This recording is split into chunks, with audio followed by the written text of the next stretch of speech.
இப்போ இந்த சிறப்பு வாக்காளர்னு அது என்ன சொல்லுது? அது கேட்டிருக்க எதையாவது பாருங்க. நாங்கள் கேட்குற ஆவணங்களெல்லாம் கொடுத்தா தான் வாக்கு. எங்கள் ஆத்தால போய் என்ன ஆவணம் கொடுப்பேன்?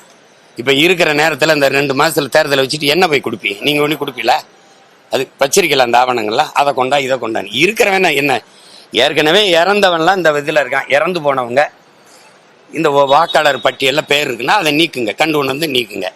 எவ்வளவு காலமாக இருக்குது? இப்போ தான் அது வர்ற. நாங்கள்லாம் பல முறை தேர்தல் ஆணையத்துக்கு போக ஆரம்பித்தோம். ஒருத்தர் 2 இடத்துல வாக்குரிமை வச்சுருக்காரு. அதையெல்லாம் நீங்கள் முதல்ல கண்டு நீக்கியிருக்கணும். இவ்வளோ காலம் நீக்கியிருக்கணும். சரி, இல்லை நீக்கிறீங்க, அது செய்யுங்க. சரி, அதுக்காக ஒவ்வொரு வாக்காளரும் நாங்கள் கேட்குற புதிய ஆவணங்களை கொண்டு வான்னா அது எங்கே போய் கொண்டு வருவான்? இதே வேலையா? கொண்டு வந்து கொடுக்கும்ல, நீக்கி விட்டுருவேன்.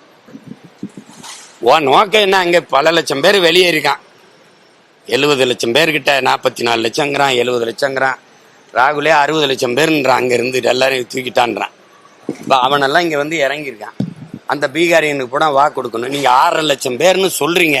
அது எனக்கு பயனா 3 தொகுதி. என்னோட தொகுதியில் 3 தொகுதி. அவன் 6.5 லட்சம்னா அப்புறம் கடைசியாக அது பீகார், இன்னொரு பீகார் ஆயிரும். ஏற்கனவே பூரா இந்திக்காரன், எங்கே பார்த்தாலும் இந்திக்காரன் இருக்கான். இந்த விண்ணூர்தி நிலையத்தில் நம்ம ஆஃபீஸர் இருக்கான்னா, அதிகாரி இருக்கான்னா, அப்புறம்